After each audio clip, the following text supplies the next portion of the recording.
warahmatullahi wabarakatuh. Perkenalkan, nama saya Ninta Widya Kusuma, CGP Angkatan 9 dari Kota Bekasi.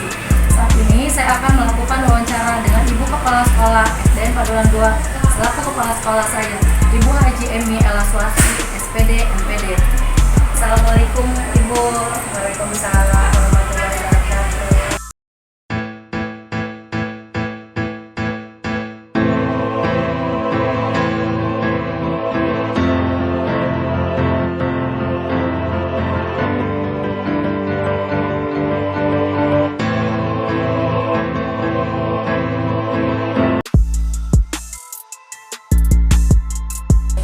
Ibu, mohon izin untuk mewawancara Ibu terkait tentang dilema etika yang terjadi di sekolah yang dipimpin.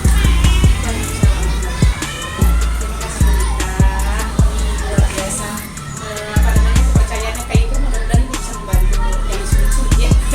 Saya rasa sih, saya begitu melihat Ibu ya pada pandangan pertama gini. Wah, Ibu ini bijaksana nih gitu. Saya melihatnya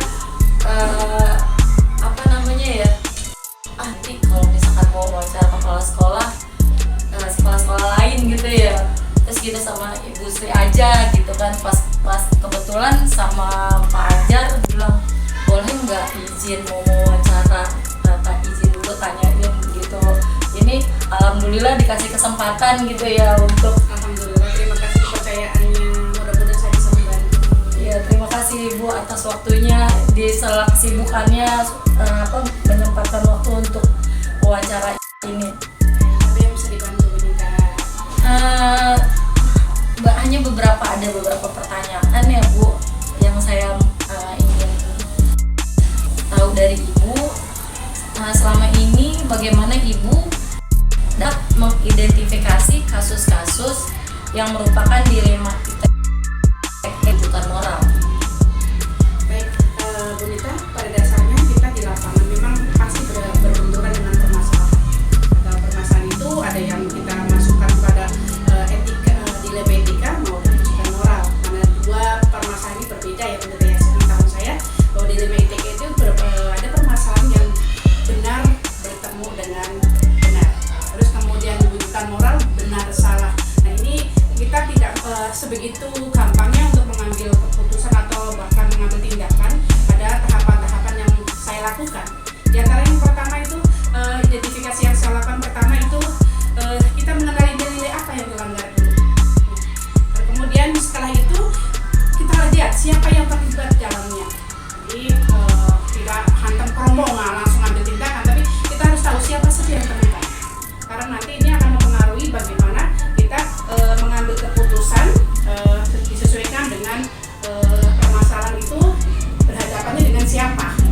Yang berikutnya kita setelah kita tahu siapa yang terlibat, kita kumpulkan data-data atau fakta yang mendukung permasalahan itu sehingga terjadi. Setelah fakta itu terkumpul, kita fakta itu diuji lagi kebenarannya. Karena kita begitu mendapatkan fakta atau data-data itu tidak langsung digunakan untuk langsung ambil keputusan, tapi diuji dulu kebenarannya. Apakah data yang kita peroleh benar atau salah, gitu ya. Nah, setelah itu baru kita mengadakan resolusi. Hasil dari data-data itu kita benturkan dengan menyalahi aturan atau tidak. Bagaimana dengan perasaan kita libatkan sehingga apa yang nanti kita putuskan tidak arogan, gitu ya. Betul menarik aturan, tapi rasa kita sebagai manusia harus disertakan di situ. Setelah itu kita lakukan, kemudian baru kita melakukan investigasi. Kita investigasi lagi dari permasalahan itu. Nah, kemudian setelah diinvestigasi kita yakin hasil investigasi kita sudah yakin benar, baru kita mengambil keputusan. Dan tentunya dalam mengambil keputusan kita sebagai kepala sekolah juga tidak boleh arogan. Artinya ketika permasalahan itu memang agak kompleks ya, kita perlu bantuan orang lain untuk menyelesaikan sehingga hasilnya lebih maksimal dibandingkan misalnya kepala sekolah kalau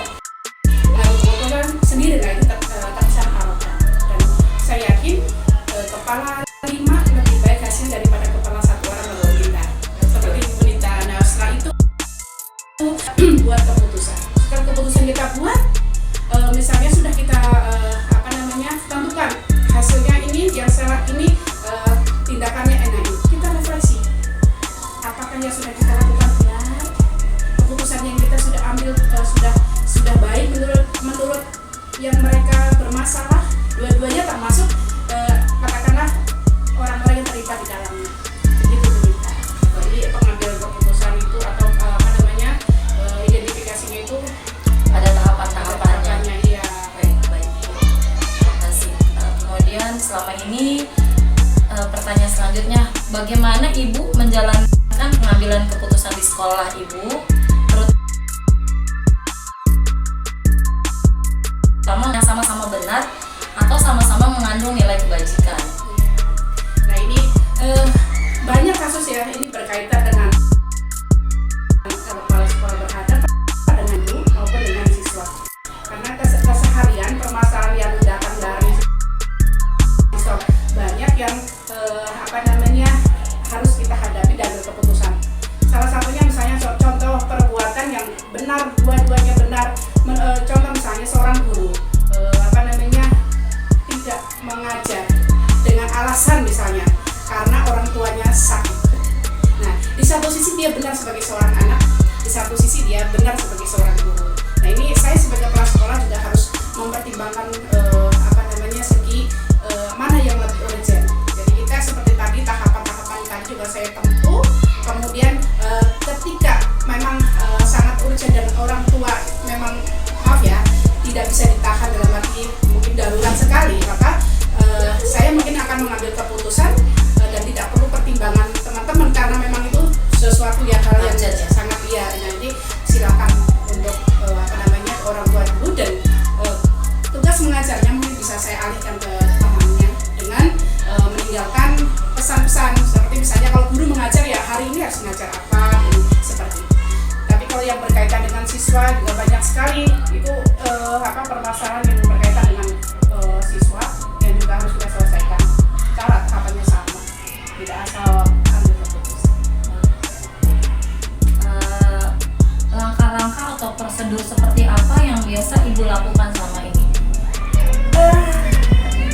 Biasanya kalau setiap permasalahan saya seperti tadi itu, saya mesti apa yang dilanggar dulu sih, permasalahannya itu apa dulu sih permasalahannya, betul apa dulu, terus siapa yang terlibat. Nah setelah itu saya identifikasi lagi masalahnya apa dan kemudian diuji apakah setelah data kita memberi data. Misalnya permasalahan guru misalnya ada slide dengan guru. Nah permasalahan itu kita siapa saja yang terlibat. Biasanya kan teman yang terlibat banyak tuh. Nah kita mau yang paling benar kita kumpulkan data. Nah data itu kita uji. Jadi tidak langsung kita ambil keputusan saat itu. Ada permasalahan yang bisa langsung keputusan saat itu. Ada yang memang perlu kita uji dulu. Gitu. Harus direnungkan dulu. Kita minta pendapat orang atau orang lain atau orang-orang yang dituakan yang saya anggap tua di sini. Kita minta pendapat itu kemudian bisa jadi kita juga sambil merenung diri minta pertolongan Tuhan. Nah itu yang pasti. Jadi saya tidak langsung memutuskan kecuali yang saat itu banyak sih permasalahan yang saat itu juga harus menuntut saya memutuskan. Misalnya, oh iya, guru ini tidak masuk, saya harus tidak boleh tuh nggak suruh bawa pulang dulu nih, besok pelajaran udah selesai. Jadi saya harus lihat guru siapa yang bisa membackup atau mungkin atau saya sendiri yang harus turun seperti itu. Hal-hal apa saja yang selama ini ibu anggap efektif dalam pengambilan keputusan pada kasus-kasus dilema etika? Ya ini salah satunya yang saya anggap efektif itu kita berkomunikasi dulu dengan yang bermasalah itu kita komunikasikan baik. Kemudian seandainya setelah dikomunikasikan pun tetap tidak ada solusi, saya akan minta pendapat orang yang saya anggap berwenang seperti itu. Tapi seandainya pun masih secara kekeluargaan atau mungkin dengan komunikasi tidak ini, ya saya pasti meneruskan melalui prosedur di atas. Hal-hal apa yang selama ini merupakan tantangan dalam pengambilan keputusan pada kasus-kasus dilema etika? Nah ini yang sering jadi tantangan adalah rasa tidak tega ketika kita akan menjatuhkan sebuah keputusan dan itu berkaitan dengan hati, perasaan kita terlibat. Ya betul, kemanusiaan kita terlibat. Ini sering menjadi tantangan. Jadi objektivitas dari keputusan itu akan terpengaruhi oleh perasaan pribadi saya sendiri. Nah, itu sering jadi tantangan. Yang tantangan berikutnya etika atau aturan-aturan. Nah, itu ya. Aturan juga sering membuat kita jadi jadi tantangan. Kan aturannya seperti ini, tapi fakta di lapangan seperti ini. Ini juga jadi tantangan. tantangan yang lumayan perlu dicari jalan keluarnya gitu. Iya. Kemudian apakah ibu memiliki sebuah tata kala atau jadwal tertentu dalam sebuah penyelesaian kasus dilema etika? Apakah ibu langsung menyelesaikan di tempat atau memiliki sebuah jadwal untuk menyelesaikannya? Bentuk atau prosedur seperti apa yang ibu jalankan tadi sudah ibu jawab Sebagian tadi sudah. Jadi tergantung tingkat dan termasuk tingkat kesulitan penyelesaian permasalahan itu. Kalau misalnya itu permasalahan yang berat, pasti saya butuh waktu untuk menjadwalkan ulang penyelesaian itu, termasuk melibatkan orang-orang yang saya anggap berwenang. Tapi seandainya memang permasalahannya ringan dan itu tidak memerlukan perenungan, ya saat itu saya putuskan. Adakah seseorang atau faktor-faktor apa yang selama ini mempermudah atau membantu ibu dalam pengambilan keputusan dalam kasus-kasus dilema etika? Baik, kembali tadi saya bilang saya bukan seorang yang egois, saya sadar kekurangan saya, maka setiap ada permasalahan yang memang saya anggap saya tidak mampu dan saya kalau berpikir bahwa ini kayaknya kurang maksimal, saya akan melibatkan orang-orang atau guru-guru lain sampai senior, termasuk saya melibatkan komite ataupun pengawas saya untuk menyelesaikan permasalahan itu, sehingga saya lebih kepada merasa lebih puas dengan hasil itu. Dari semua hal yang telah ibu sampaikan, pembelajaran apa yang dapat ibu petik dari pengalaman ibu mengambil keputusan dilema etika? Nah ini pembelajaran saya ambil adalah bahwa kita sebagai seorang pimpinan, sepintar apapun tidak akan bisa bekerja sendiri. Kita akan perlu sekali berkoordinasi bekerja sama dengan pihak-pihak lain, termasuk menghargai yang dituakan. Karena bagaimanapun juga permasalahan yang timbul itu tidak selalu mudah diselesaikan sendiri. Begitu, Bunita. Cukup itu saja pertanyaan saya kali ini. Terima kasih banyak atas kesempatan waktunya. Sama-sama Bunita. Maafin Ibu, mudah-mudahan tidak bisa membantu dan tidak melenceng. Terima Karena kasih itu yang banyak.